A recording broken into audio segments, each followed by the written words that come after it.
মাই dear student, মই নিবেদিতা কাছামলৈ তোমালোকক স্বাগতম জনাইছোঁ। আজি তোমালোকৰ মাজলৈ মই ক্লাছ 4 অসমীয়াৰ পাঠ নম্বৰ 4 মহাপুৰুষ শংকৰদেৱ নামৰ এই পাঠটোৰ মই প্ৰশ্নবোৰ আলোচনা কৰি লিখি দিছোঁ। তোমালোকে চাবা কি কৈছে। ধুনীয়া গল্প।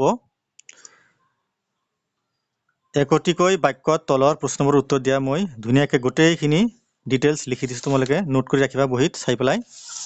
চোৱা কি কৈছে। মহৎ আদৰ্শৰে অনুপ্ৰাণিত হৈ জীৱন যাপন কৰা লোকক কি বোলে। যিহেতু এটা বাক্যত লিখিব দিছে, গতিকে ডাইৰেক্ট তোমালোকে কি মহাপুৰুষ বুলি নিলিখিবা।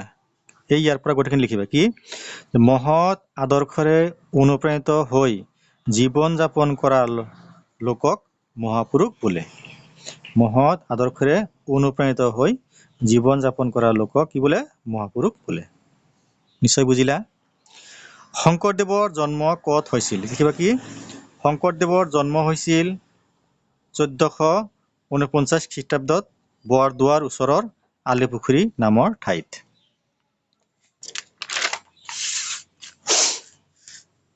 নেক্সট চোৱা। শংকৰদেৱৰ পিতৃ মাতৃৰ নাম কি আছিল? লিখিবা কি শংকৰদেৱৰ পিতৃৰ নাম আছিল কুসুম্বৰ আৰু মাতৃৰ নাম সত্য সন্ধ্যা। কুসুম্বৰ ভূঞা আছিলে, যিহেতু তোমাৰ কিতাপত কুসুম্বৰ ভূঞা বুলি নাই, তুমি কেৱল কুসুম্বৰ বুলিয়ে লিখিবা। আমি কিতাপতো ফ'ল' কৰিম যে কি শংকৰদেৱৰ পিতৃৰ নাম আছিল কুসুম্বৰ আৰু মাতৃৰ নাম সত্য সন্ধ্যা। শংকৰদেৱৰ বুঢ়ীমাকৰ নাম কি আছিল? জানা তোমালোকে খেৰসূতী যে কি শংকৰদেৱৰ বুঢ়ীমাকৰ নাম আছিল খেৰসূতী। এই গোটেইখিনি লিখিবা, তেতিয়াহে কি হ'ব এটা বাক্য হ'ব। সদায় মনত ৰাখিবা, বাক্য আকাৰে লিখিবা। শংকৰদেৱ কাৰ তলত শিক্ষা লাভ কৰিছিল? কি শংকৰদেৱে মহেন্দ্ৰ কন্দলীৰ তলত শিক্ষা লাভ কৰিছিল। তাৰমানে কি হৈছে যে ধৰা আজিকালি কি হৈছে, আজিকালি চৰকাৰী বিদ্যালয় কি আছে, বিভিন্ন জাতীয় বিদ্যালয় একাডেমি হৈছে, কিন্তু আগৰ দিনত কি নাছিল বোলে। আগৰ যুগত কি নাছিল বোলে, শংকৰদেৱ মাধৱদেৱৰ যুগত কি নাছিল, কোনো স্কুল বা বিদ্যালয় নাছিল। কি আছিল যে যিবিলাক মানুহ জ্ঞানী আছিল, বিদ্বান আছিল, পণ্ডিত আছিল, সিহঁতৰ ঘৰত কি গৈহে পঢ়িব লাগিছিল। তাক কি বুলি কোৱা হৈছিল? টোল বুলি কোৱা হৈছিল। সেই কথা কৈছে যি যে শংকৰদেৱে মহেন্দ্ৰ কন্দলীৰ টোলত শিক্ষা লাভ কৰিছিল। টোল মানে কি ঘৰত শিক্ষা গ্ৰহণ কৰা, তাক টোল বুলি কোৱা হয়। 32 বছৰ বয়সত শংকৰদেৱ কলৈ গৈছিল? লিখিবা কি 32 বছৰ বয়সত শংকৰদেৱে 17 জন সংগীৰ সৈতে তীৰ্থ ভ্ৰমণলৈ গৈছিল। বোলে কিমানজন মানে লগৰীয়াৰ লগত গৈছিল? বোলে 17 জন। শংকৰদেৱৰ সৈতে মাধৱদেৱৰ প্ৰথম সাক্ষাৎ ক'ত হৈছিল? লিখিবা কি শংকৰদেৱৰ সৈতে মাধৱদেৱৰ প্ৰথম সাক্ষাৎ মাজুলীৰ ধোৱাহাটা বেলগুৰিত হৈছিল। নেক্সট চোৱা। শংকৰদেৱৰ ক'ত দেহাৱসান হৈছিল? তাৰমানে কি ক'ত মৃত্যু হৈছিল? কোচবিহাৰত হৈছিল। কি কোচবিহাৰত শংকৰদেৱৰ দেহাৱসান হৈছিল। শংকৰদেৱে ৰচনা কৰা এখন গ্ৰন্থৰ নাম লিখা। লিখিবা কি শংকৰদেৱে ৰচনা কৰা এখন গ্ৰন্থ হ'ল কীৰ্তন। য'ত দুখন কয়, লিখিবা কীৰ্তন আৰু দশম। নেক্সট চোৱা কি কৈছে। শংকৰদেৱে ৰচনা কৰা নাটসমূহক কি বুলি জনা যায়?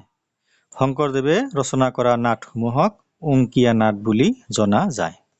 তাৰমানে শংকৰদেৱে যিবিলাক নাট ৰচনা কৰিছিল তাক কি বুলি কোৱা হয়? অংকীয়া নাটক বুলি কোৱা হয়।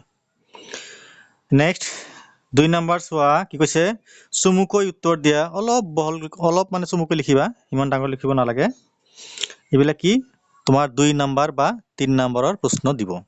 কি কৈছে শংকৰদেৱৰ ল'ৰালিৰ বিষয়ে চমুকৈ লিখা। সদায় তোমালোকে মেইন কিতাপ ফ্ল' কৰি লিখিবা। কি কৈছে মই চোৱা এনেকৈ লিখি দিছোঁ কি শংকৰদেৱৰ জন্ম হৈছিল 1449 খ্ৰীষ্টাব্দত বৰদোৱাৰ ওচৰৰ আলিপুখুৰী নামৰ ঠাইত।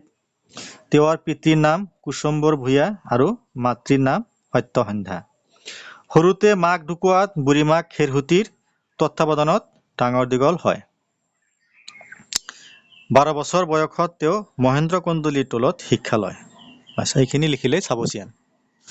নেক্সট চোৱা কি কৈছে খ নম্বৰটো কৈছে কি শংকৰদেৱৰ তীৰ্থ ভ্ৰমণৰ বিষয়ে পাঠৰ আধাৰত চমুকৈ লিখা বিষয়ে কি শংকৰদেৱে 32 বছৰ বয়সত 17জন সংগীৰ সৈতে তীৰ্থ ভ্ৰমণলৈ গৈছিল 12 বছৰ কাল তেওঁ ভাৰতৰ বিভিন্ন ঠাই শ্ৰীক্ষেত্ৰ পুৰী বৃন্দাবন বদৰিকাশ্ৰম আদি তীৰ্থস্থান ভ্ৰমণ কৰি নানা অভিজ্ঞতা লাভ কৰিছিল নেক্সট চোৱা কি কৈছে শংকৰদেৱৰ সাহিত্যৰাজিৰ বিষয়ে পাঠৰ সহায়ত চমুকৈ লিখা কি লিখিবা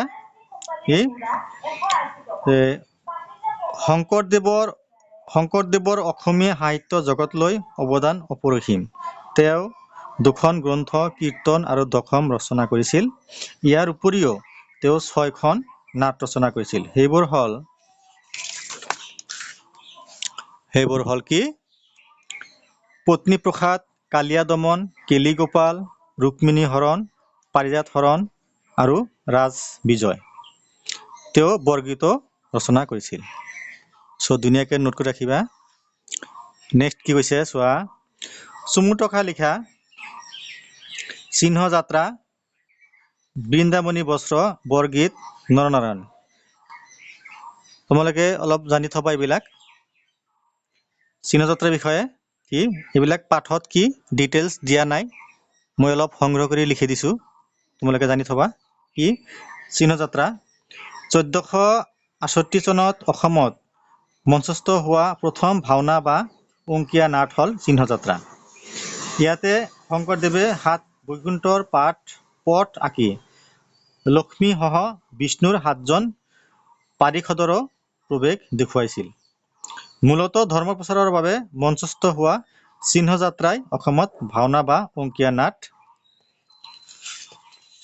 অভিনয়ৰ বাট মুকলি কৰে এইখিনি ধুনীয়াকৈ বহিত লিখি ৰাখিবা বৃন্দাবনী বস্ত্ৰ চোৱা এইটো কি বস্ত্ৰ মানে কাপোৰ তোমালোকে জানা কি শংকৰদেৱৰ তত্ত্বাৱধানত অসমীয়া শিপিনীয়ে বৈ উলিওৱা এখন দীঘল বস্ত্ৰ এইটো কি বৃন্দাবনী বস্ত্ৰখনত বৃন্দাবনত কৰা শ্ৰীকৃষ্ণৰ বাল্যকালৰ লীলাসমূহৰ চিত্ৰ বৰ্ণনা কৰা হৈছে বৰপেটাৰ তাঁতীকুছিৰ শিপিনীসকলৰ হতুৱাই গোপাল আতাৰ নেতৃত্বত বোৱা এই বস্ত্ৰখনৰ কিছু অংশ লণ্ডনৰ ভিক্টোৰিয়া আৰু এলবাৰ্ট সংগ্ৰহালয়ত আছে বস্ত্ৰখনিত খোদিত চিত্ৰই মধ্যযুগৰ অসমীয়া শিপিনীৰ কলা কৌশলতাৰ নিদৰ্শন দিয়ে নেক্সট চোৱা বৰগীত কি লিখিবা শংকৰদেৱ আৰু মাধৱদেৱে ৰচনা কৰা গীতসমূহক বৰগীত বুলি কোৱা হয় বৰগীতৰ ভাষাসমূহ ব্ৰজাৱলী শংকৰদেৱে প্ৰায় 1.5 কুৰি আৰু মাধৱদেৱে প্ৰায় 12 কুৰি বৰগীত ৰচনা কৰিছিল